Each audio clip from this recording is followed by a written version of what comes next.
Hey, Maximizers, Kevin here. I've got with me a good friend of mine, Minna. Minna Khounlo Sithep is someone that we were on the mastermind at Seller Summit together back a couple months ago. Well, yeah, almost 2 months ago. Wow, man, time Uh-huh. flies. Yeah, it And does. Mina's got a wealth of knowledge in e-commerce. She's been doing it now for about 3.5 years. And I asked Mina to come on Maximizing E-commerce just to share her story and a little bit about some of the things that she's learned along the way, what works, what doesn't work, and hopefully help you as you're growing in your e-commerce journey. So, Mina, thanks for being here. Yeah, thanks for having me. I'm excited.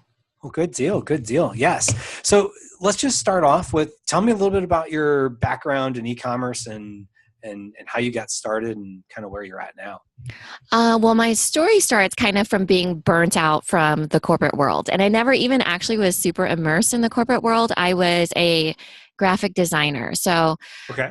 But I was a corporate graphic designer. So I would go into like banks and private companies and um, I don't know, like commercial real estate companies and things like that. And they would do their annual reports. So those are the companies that were really profitable because they were still investing in annual reports, right? Right. And I would do super fancy annual reports for them every single year. And this is taking like numbers and making them, shareholder friendly and all that stuff. So I did that for 12 years.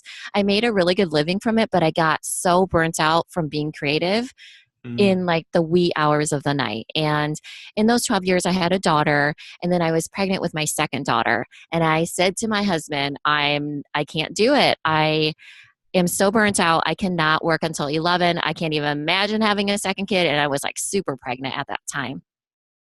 And so then I knew I wanted to create something. I wanted to create a physical product.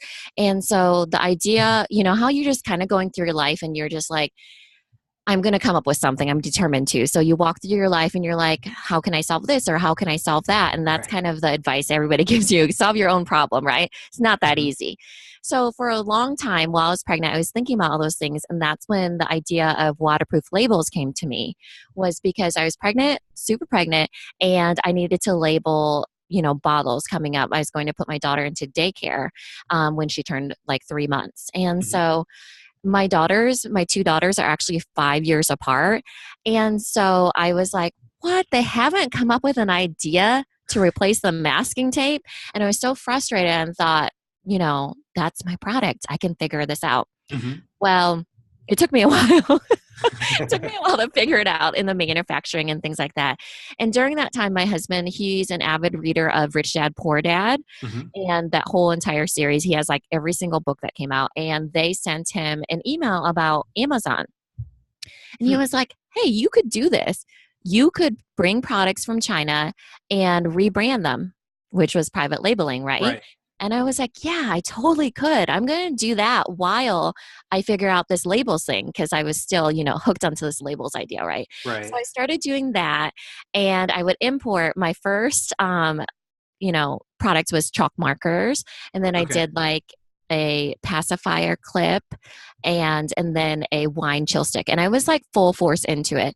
And I was sending like thousands of dollars to China, like, see you later. Oh yes. And I was getting so nervous about it. But this was during 2015. So beginning of 2015, maybe Mhm. just the edge of 2014. And so I was setting that off and I was actually doing really well. I was actually profitable in all of them. Oh sweet. Actually, not the wine chill sticks. Scratch that. Not that one. And so, but I hated the anxiety of sending all that money. I mean, I remember one of the months I sent $4,000 over. That was one of my beginning months. And then I got 6,000 back. So I am profitable at that point. And then I was just like, I want to figure this out instead. And so I did figure it out in that amount of time because, deadline of a baby popping out. I was like, I'm going to figure out this manufacturing of these labels. And that's what I did. Mhm. And then I think it was like around May 2015, I put my labels, I was so excited, onto Amazon. I used all that knowledge that I figured out the listings for private labeling into that listing. And this is when reviews could be, um, you know, you could receive reviews from people that you knew. And Right. so I had a really big circle of friends because I used to do scrapbooking events. And so these were like women, 300 women that would come every year, but my email list was probably like 1,000, over 1,000 women. And so Hmm. I said to them, hey, I came out with these labels. Would you be willing to review them on Amazon for me? Well, that was my flood of initial reviews. It wasn't, Mm. I mean, it was like 100 of them, but still, I mean, people are taking their time out and they're Oh doing it yeah. because they were, they had that connection to me. So Hmm. they did really well. Well, Well. you know, then turns out the wrong adhesive was on those labels. Wah wah, So I was like, what? Because I kept getting complaints, and I thought, this has been tested. Like, why are these getting complaints about that? These not staying on. And so I pulled some of them, and I was like, oh my gosh, wrong adhesive. So it was the wrong grade of adhesive. So I had to end up pulling all of my labels at that point from Amazon, which was not cheap, let me tell No. you, because this was like, I mean, it was probably like maybe a few thousand, but still, right? Still. That was my initial run.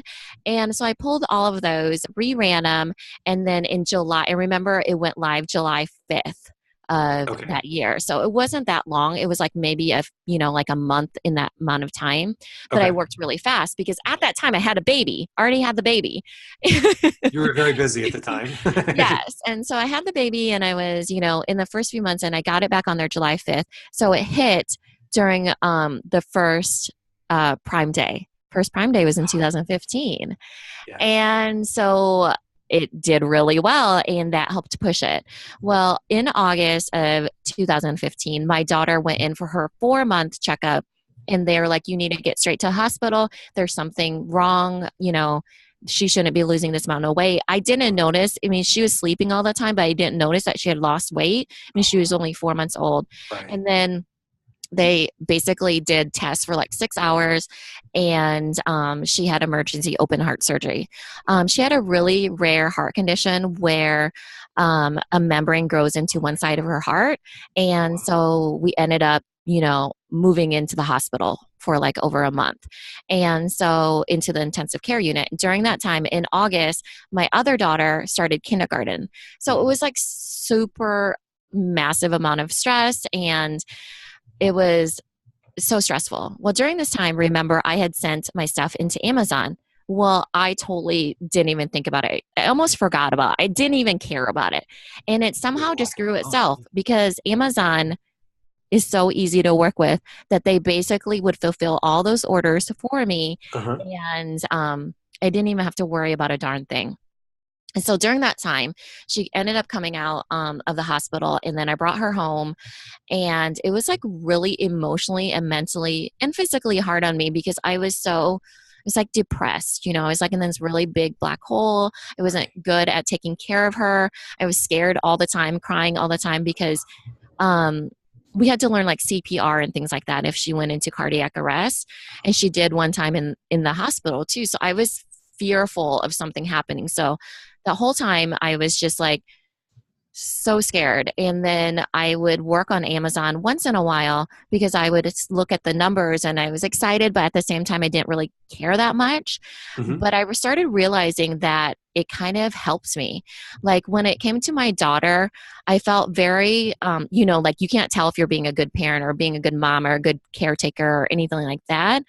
But with Amazon and it makes you feel good because you're like, oh, I'm actually doing a good job because the sales are coming in. It was more black Hmm. and white, Hmm. and it actually made me feel like valuable, I guess, Mm. whereas like I was constantly feeling like, am I being a good mom? Like, is she going to go into cardiac arrest? I was constantly in fear. So then being on Amazon really allowed for me to take my time in taking care of her emotionally and physically and everything like that. And then eventually she's just like a miracle baby. She's just completely normal. She only has to go to the heart doctor every 2 years now. Oh When she wow. turns 10, she'll only have to go every 5 years. And they said that, I mean, what she has is really rare, but it's very unlikely to come back because the membrane won't grow back Sure. um, because her heart, the blood is pumping. And at that time she was developing, which is why it was allowed to, come in the first place. They Right. said it was like 1 in a million heart baby. So, I mean, really rare. Oh my God. And so then I was able to shift my focus back onto Amazon. And at that time, even without even realizing it, I had a really successful business just from having a great idea and doing that initial legwork in that Hmm. July months. And then Amazon Prime helped to propel me because my busiest month is back to school. Then I didn't have to think about it for 6 months while I was taking care of my daughter. And then when she went, when she was fine and went back into daycare, and like life is so good now. It's like it's weird to think back pre um heart surgery, because our like my perspective changed so much, my life changed so much. But then I started realizing that I am pretty good at Amazon, and I loved learning about it. Like I love learning in general. So I just learned as much as I could, and then really drove sales onto Amazon and became better and better at pay per click. I learned, I took as many like courses, small courses that I could. I listened to podcasts. I invested more money into the business. And then I was an entrepreneur for 12 years too. So that really helped. I have the graphic design background and marketing background. So Hmm. I really understood the business. And then I was able to like basically 2x it in a small amount of time just by working on it. Who would have thought, right? Right. Where focus goes, energy flows. Yes, it's true. And so it's been a crazy journey, but that's basically where I am now is a lot of my time has been put into Amazon, and I'm right now focusing on external traffic too.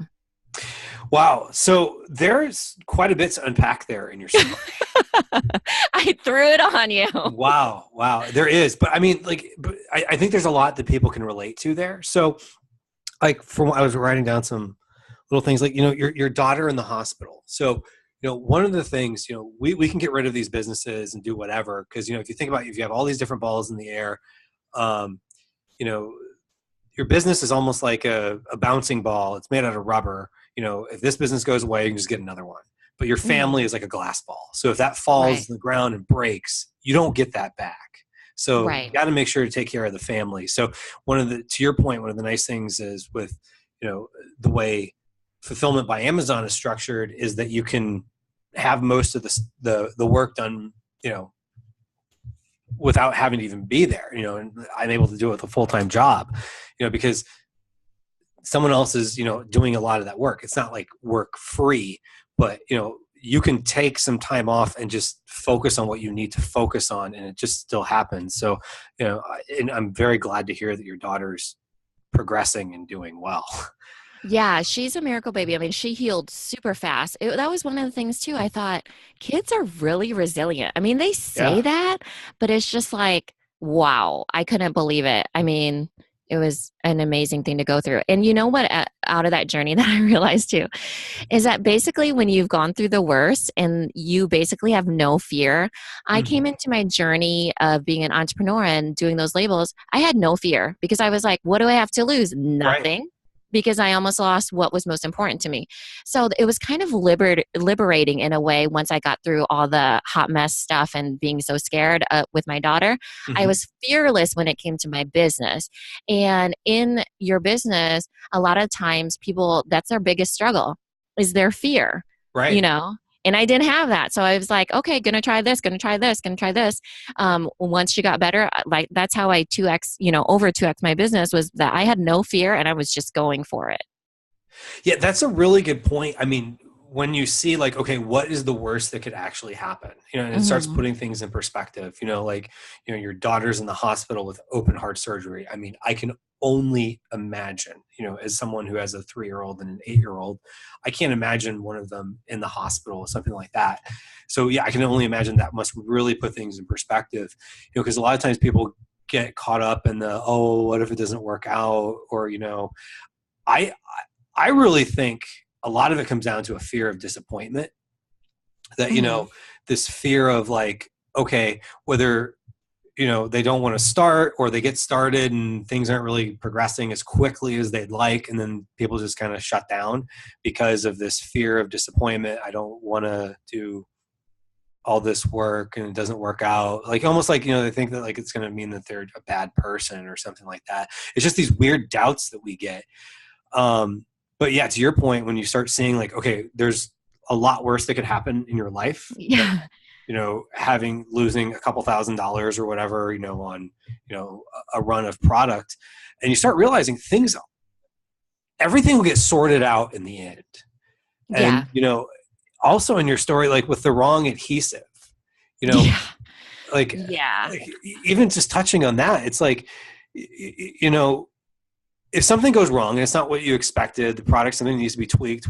What did you do? You fixed it. You worked on it. You got it taken Mhm. care of. And I've had to bring product runs back from Amazon. Like, wait, I keep getting the same complaint over and over again Yeah. on this product. Something's wrong. The nice thing too was those complaints were in private. So Mm, those people knew me, yes. and then I retested them and I was like, "Oh, this is the wrong adhesive." And then so then when I got back onto Amazon, there was only still good reviews. Oh, Which good, was good, good, nice good. because those people knew me, the good old days of Amazon, right? Where Yeah. you could actually finesse the reviews a little bit with people that you knew, but that is not the case anymore. Right. So the thing of it is, it's like at no time did the product Gestapo come out to your house and say, you're going to jail because the wrong adhesive is on there. You know what I mean? You just kind of Mhm. figured it out. And I think that's sometimes like this fear people have that not necessarily they're afraid like the police are coming. There's just like this fear of unknown, like what's going to happen. Well, usually Yeah. it's not that bad. Like I think Mark Twain Yeah. had a quote that I've had many worries in my life, but most of them never came true. And Yeah. that's what it really is. Yeah. It's that fear of failure. People don't want to be perceived as a failure. I love this saying. It's from Project Life Mastery. He always says failure is feedback. And that's kind of Okay. just the mind shift that you Yes. have to make is that it's not a failure, it's feedback. And then you just move on with better data, Right. there's better data on what you could do to make it better. And that's with customer experience. Um, it could be anything, really. I mean, if you use that feedback, you are able to move a lot quicker because you're not wallowing in the fact that you failed on something because it's feedback. That's a very good point because, if let's say you made toast and you weren't sure like what setting to put the toaster on and it comes out and it's either cooked not enough or cooked too much, you're not going to say my life is ruined. you know you're going to say, Damn oh, it, toast. dang it, you either put it back in for longer or you throw that piece of toast away and say I'm going to dial it back a little bit. So yeah, it's just feedback. That's an awesome point there. So with reviews, I started at that kind of golden age, so to speak, as some people always think. Oh, the past was so much better. The best time really is now. But people say, oh, well, you used to be able to do these certain types of reviews, and I would just only ask, some of the top reviewers, like, hey, if I give you a product, will you give me an honest review? And I don't worry too much about reviews. I think people get too overblown on reviews. Like, oh my God, I have to have 1,000 reviews or it's not. It's just doing all these giveaways. Sometimes is a waste of money because, they end up getting taken away anyway. But what do you do now to get reviews? Now, well, I just started another product is charcoal soap bars. So Oasis Okay. Soap Co. is what it's called. And I only have one review on there, but basically what I do now is so for that company, since it's in startup, and I can't tap into my existing Right. network of people, I'm going to reach out to micro influencers basically on Instagram and see if they'll take the free product. Mm. And then and free as in, I'll ship it to them from Amazon. I don't know if those reviews are going to hold as much clout, but I figure it will get the wheel turning, Mm-hmm. right? And so then at least have a relationship with those influencers. That's another thing. So this is kind of twofold. So let's say I get into contact with that micro influencer and they do a great job. I'll ask them to tag me or something, and that will create organic sales. Mm-hmm. Whereas, and then in the end part of it, the back end part of it, I have a email sequence asking for a review after Okay. a couple weeks. And so that will, I figure it all, this is a long-term play, obviously now. It's not Right. giveaways. You can't even do giveaways. Those will be taken away in a hot minute. Yes.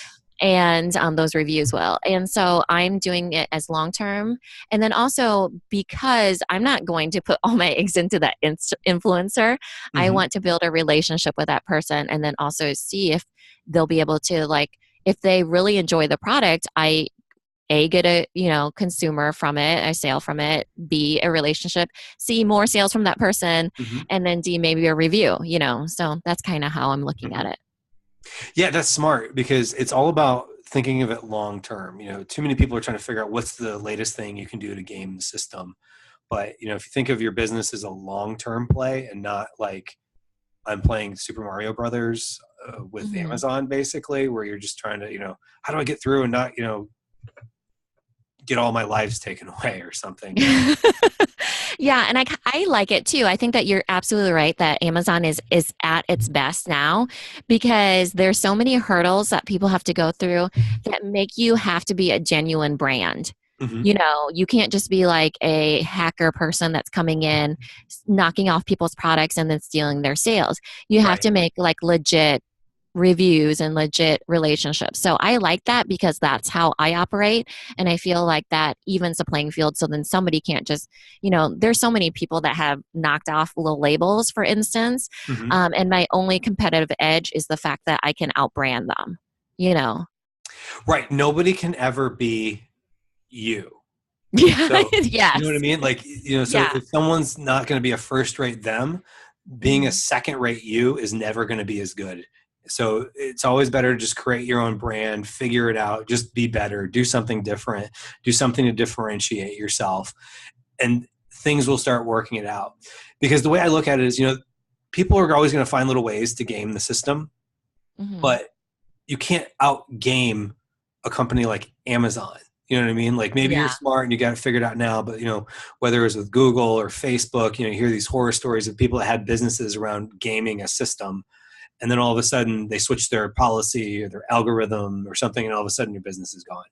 But if you focus on the core fundamentals in having a business of find a product that people want, source it in a way that's profitable, and sell it at a price people are willing to buy. And if you focus on that, you're going to be fine. And the fact that your current product has one review and it's making sales, like that's fine. I found some of my um, products do well with even just one or two, three reviews. So those days of having to worry about having lots of reviews, I think as long as you're driving traffic to it, whether it's just PPC or outside traffic, you're going to do pretty well.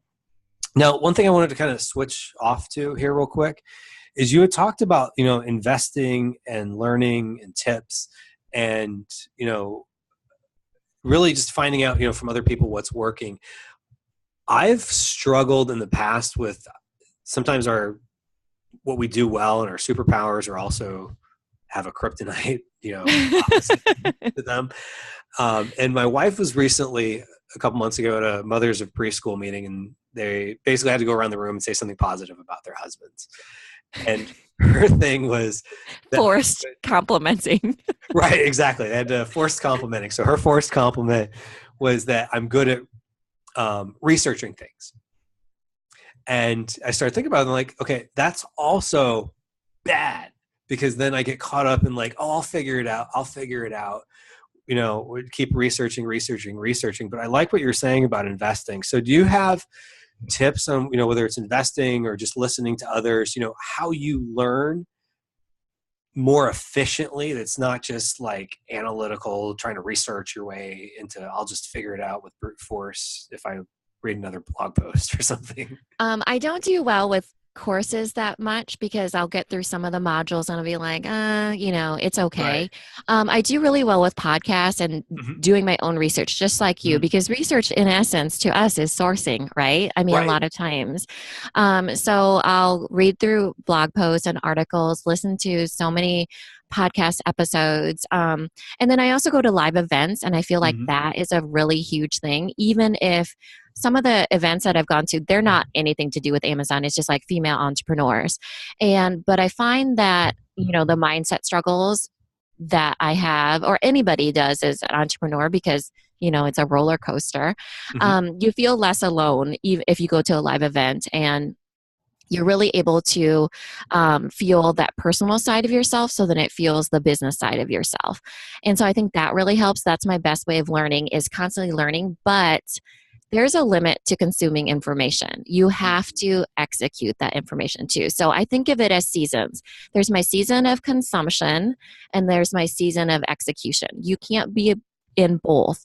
Some people stay in consuming information Mm-hmm. forever and they Mm-hmm. never move to executing on that information. I think that that's really what, as entrepreneurs, what we're all really good at. And I think this is for you too, whether it's researching or not, you take a lot of action.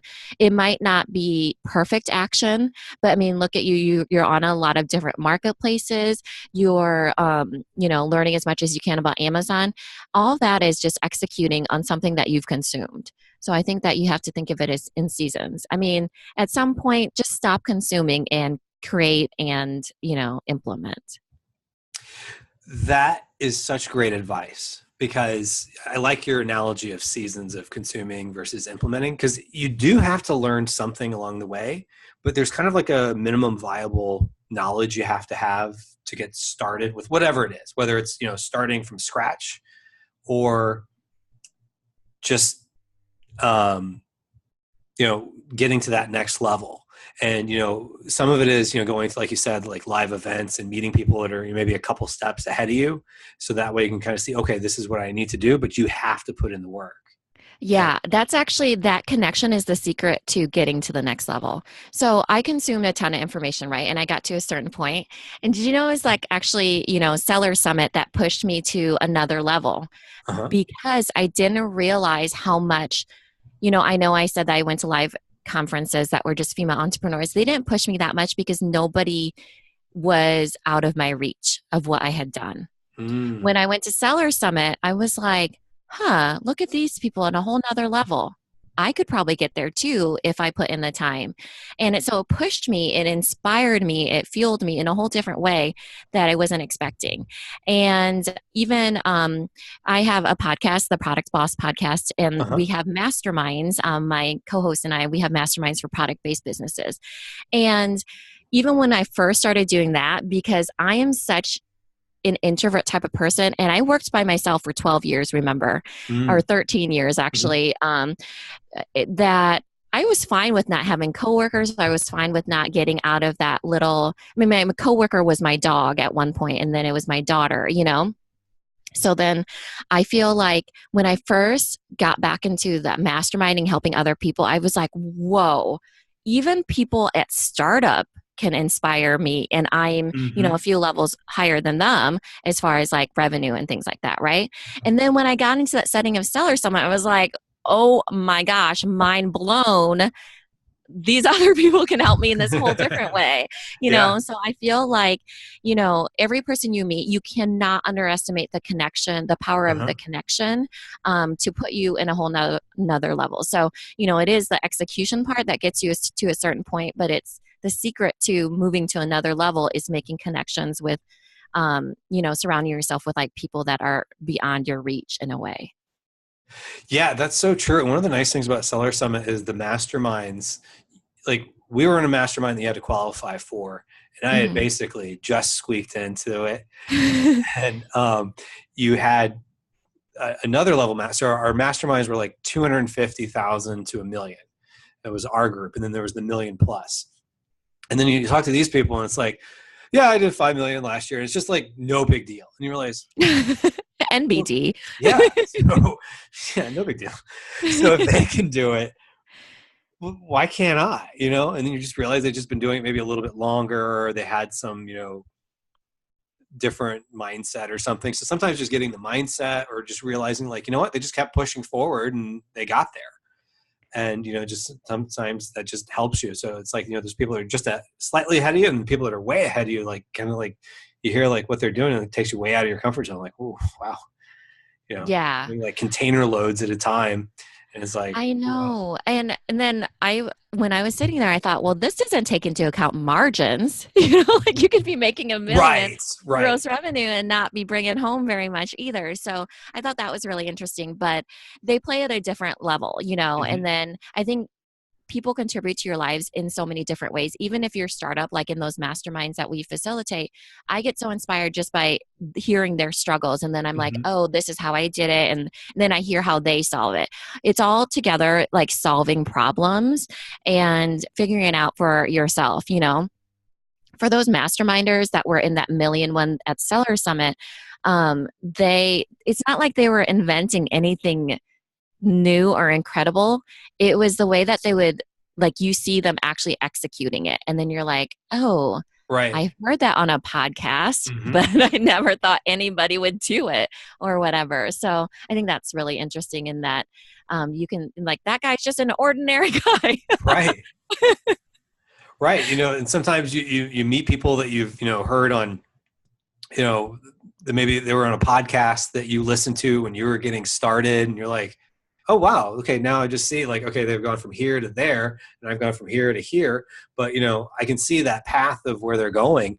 And it is kind of inspiring when you see these different people, but then at the same time too, to your point, you can learn a lot from the people that are just getting started. So, there was people that, after the mastermind, going to the reception that night and then meeting people at some of the meetings, I met people who, they were still trying to figure out like what their first product was and something like that. And so, sometimes there's a little bit of inspiration of like, wow, I can see how far I've come because I remember being in their shoes.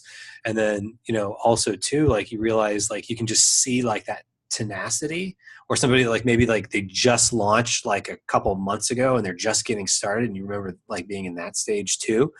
And, you just meet people at different levels and you're like, okay, like that person's nipping at my heels and Mm-hmm. they're going to be ahead of me if I don't start moving, because I can see the drive, and I see like the tenacity, and they're going to be crushing it. I can see the potential in that person. So, to your point, there's stuff you can learn from everybody.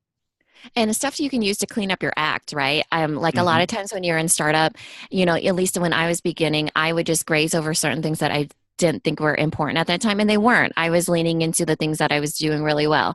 But then you have to go back, like what you have done with like your VA, and cleaned up your listings, right? Hmm. So basic. And so I feel like that's in your startup where you see somebody just starting out and you're like, yeah, keep these listings really clean, Right. and these are the keywords and all that stuff. And then you think in your own mind, oh, I should probably go back and revisit that, because a Hmm. lot of times it's just tweaking what you've already done and reiterating what you've done in the beginning, and then it takes you to another level. Yeah, and that's so true. There's so much you can do with what you already have that you just don't always have the time to do. And sometimes when you've got all these different ideas of things you could do, and you start seeing what other people are doing, you're like, okay, that makes sense. Maybe I need to focus more time here and less worrying about something that doesn't matter. Because sometimes you start seeing the same struggles in other people, and you realize, wait, we're all wasting our time with this. We should focus on this. We should all focus on Amazon, really, if you're Yeah. doing well, right? Yeah. Yeah. That was one of the things. It was like, you start realizing it's like there's people that have all kinds of different, backgrounds in e-commerce. Like in our group, there was one woman who said, "What is FBA?" You Yeah, I know, know. I was like, what? what, you You don't don't know know what what that is? FBA is? Like she was, what was she in, like Ireland or something like that? Yeah. But they have, the UK version of Amazon, so she could be selling there. She'd probably be killing it if she added her products on there. Hmm. So she's already doing well with her own website. Imagine, start getting Amazon traffic too. Um, Yeah. Missing so out on hundreds of millions of eyes on her product. yeah, yeah. I mean, then she could, roll that into potentially, selling in the other marketplaces in Europe. She maybe can do more in the US and Canada. So yeah, there's so much more you can do when you're willing to do on Amazon. So if you were to start this all over again, and you're back to being what we'll call baby Minna, uh, uh, the person who's just getting started, what would you do differently? Honestly, nothing. I Okay. know that's a bit of a cop out, but I've learned so much in my failures that it helps me so much in my journey. Just if I didn't fail, then I wouldn't learn. So then even like the wrong adhesive, for instance, taught me to really look at your, production sign offs and things like that. Mm, And it was a hard lesson to learn. And thank goodness I didn't have to go through it, post heart surgery, but right. it was happened right before. But then, I think things happen for a reason, Hmm. and you have to just figure it out. I think that's a little bit with being, I learned that with from being a parent, that there's, you make the best of the two spoons you have, if you're Right. eating spaghetti, like you just figure it out, like, Right. you Exactly. know. So I would say I wouldn't change anything. But maybe I instead, a few things, like I would probably have come out of my shell a lot more in the beginning. That might be something. I think that it Mm, took, Jacqueline, who is my biz bestie and my co-host of my podcast, it takes a lot. It takes her almost pulling it out of me to be like, hey, we should start these masterminds, or hey, we should go to these conferences. And I was going to conferences before I knew her, hmm. but that was just surely because I didn't know that that was missing in my life, So I think Mm, sometimes it's a little bit of somebody else reflecting it to you. So I think right. that baby Mina would have benefited from me getting out of my comfort zone in chatting with people sooner. Maybe I wouldn't have felt so alone, like post heart surgery and things like that, too. I mean, I kind of like stuffed all those feelings inside. Yeah, that's a good point because when you're surrounded by other people that are doing something similar, then you can bounce off something that is, it may seem now normal to like you and I, but you know if you work in people that all do design work or all do insurance, design work and insurance is the norm. And so now all of a sudden, if you switch the conversation to, hey, I'm struggling with this with my Amazon listing, to someone that's used to, doing a bunch of people that do annual reports or people that sell health insurance, now all of a sudden people are looking at you like, wait, what are you talking about? And so having people to relate to, and the nice thing is the internet, you can find people and there's all kinds of different ways to bring people, into your circle, between the internet and going to live events and fun stuff like that. Yeah, I mean, you see it even when you become a parent and how long you can chat about your kids, right? Well, Hmm. your business is essentially your kid. I mean, it Right. sucks your money, it takes your time, like, and then you can talk about it forever, and it's like a passion of yours as well. So then, like, when you find somebody else that's like a parent of a business, Uh-huh. you're like, oh, they totally understand the struggles and that it's imperfect and hard and emotional at times, but it's like what you want to be doing. So I think that you finally understand that there's people out there that get you in a whole different level and push you in a whole different level too. So that's what I really like too. Yeah, that's so true. I kind of on that same note, my wife and I went to see Jerry Seinfeld a few months ago, Uh huh. and he was talking about kind of life pre and post marriage. And I think anyone that's married can probably relate to what I'm about to say here. That he's like, um, when he's talking to his friends and maybe have girlfriends, uh, that when he wasn't married yet, he kind of related to them, but now he's like, it's a whole different thing where it's like I'm now talking to people that are playing paintball and I'm playing with full ammo. He of course said it funnier than I did. But it's one of those things, like when you start realizing as what you're involved in changes, you change, and you need more people that are playing with full ammo or have kids or have that business or whatever the case is. As your life changes, you need to find more people that are like that. So yeah, it's a very good point. Yeah, I mean, it was really exciting at Seller Summit, I thought, because I've never been around other high level product people. I mean, of course, it was within that mastermind, it wasn't Uh-huh. the whole Seller Summit thing, but it was neat seeing, like, hey, they have the same struggles as me, and some of Right. them are way beyond what I'm doing, and on different platforms Uh-huh. too. So it brings that possibility into your mind, like, geez, I could be on Walmart and be killing it possibly too. Right. I'm on Walmart. I'm not killing it. But Right. That's the story I usually hear. yeah, but you get what I'm saying. Like Mhm. it just opens up your world.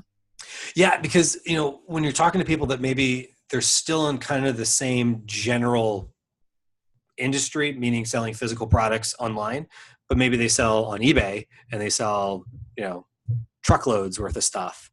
All of a Yeah. sudden you're like, okay, that person is a different business model than I do, But I'm hearing in how they're processing things and how they're kind of structuring themselves, I can incorporate some of that. Maybe it's very different, but there's key elements and kind of the framework they're using that I can incorporate into my business to be more organized, have better handle on my numbers, to have less, I feel like those what my numbers are, and say, this is what they are.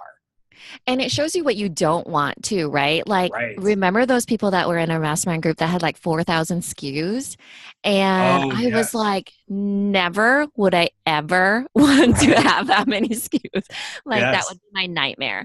And so then you're able to see like how you want to structure things. Like for me, because of my experience and everything, I never want to get to the point where I have to manage a ton of people. That's just not what I like to do. So Hmm. other people, that might be their dream to have tons of product, tons Right. people to manage. So I think it shows you, how differently people's ideas of success are, and that's amazing what they're accomplishing. They're so smart in different ways. Yes. Yes. You can see, okay, they're successful doing that, but that's not my thing. I Hmm. want to be successful doing this. And Yeah. you start seeing okay, you and I have similar type businesses, and we can relate to that, and we can also relate to the fact that okay, the thought of 4,000 SKUs makes me want to vomit. You know, I'm not one of those that just wants to have like one or two SKUs that do gangbusters, because that could be taken away. Uh-huh. Or you can have suddenly competition come in, and no longer you selling 100 units a day, which we also had somebody in our mastermind who had a similar type thing, where they had 100 unit a day product that suddenly was copied, and then all of a sudden they have a garage full of it. Yeah. And it's the crazy thing is you start seeing okay, these are the things I like that they're doing. I like the idea of maybe targeting things that maybe can bring in more per day, but maybe not have the whole business revolve around that. And then maybe someone else who they have 4,000 SKUs, and it's like, okay, I respect what they're doing, but I don't want to do either of those. Do you remember that campaign for Pepsi? I think it was in the 90s, or might have been in the 80s. I think it was in the 90s, but um, it was a whole thing about Cindy Crawford was actually number 2 in her class. We're okay with being number 2.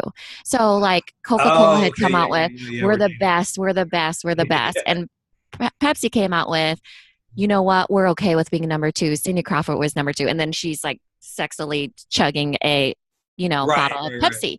And I think that that's the way you have to look at Amazon. Be okay with being number 2 or number 10 or whatever in the product you're selling, because Mhm. you too can be Cindy Crawford. Like, it's okay if you're not number 1 in your category. Right, exactly. No one's going to come to you and say, here's this award for being number one. Oh gosh, that would be amazing. Yes. I mean, at best, what you're going to do is maybe get a badge that says Amazon's Choice, but that's not even necessarily number one, and no one knows why they do it. And I've had it, and then they take it away, and it's like, I call it a unicorn. yeah, When totally I is. see it, I'm like, oh, we have the unicorn, Right? How did Amazon you get choice. the magical unicorn on your listing? And yeah, it's one of those things. It's just be okay with the journey you're on, because at the end of the day, you're running your own race. You're not running someone Hmm. else's. You're running yours. If you're happy with your results and you're seeing your time is getting faster in the marathon every time you run it, then you're getting better results. So that's kind of the way I look at it. Yeah, for sure. I love that so much. Well, cool. So I really want to say thank you so much, Minna, for coming out today and being on the channel. Now, if somebody wanted to reach out to you, what is the best way to get in contact with you? If you need labels, for instance, waterproof labels for baby bottles, if your child is going to get daycare, go to lillabels.com. That's LIL labels.com. Okay. Otherwise, if you're a business that's looking for masterminds for product based businesses or coaching, you can go to theproductboss.com. And we also have a podcast, so you can just look up The Product Boss, but don't forget the at the beginning. Gotcha. And I'll make sure to link to both of those in the description of the show. So, more than anything, you shared a lot of great knowledge, and, it was great meeting you at Seller Summit. I'm glad we had a chance to catch up here. And so, hopefully everybody that's watching this or listening has had a great chance to resonate from some of your knowledge and some of your story, and, really persevering through a lot of the stuff that you went through, especially early on. So thank you so much. Yeah, thanks, Kevin. I loved being on here, and I'm so glad that we got to reconnect. Awesome. Take care. You too.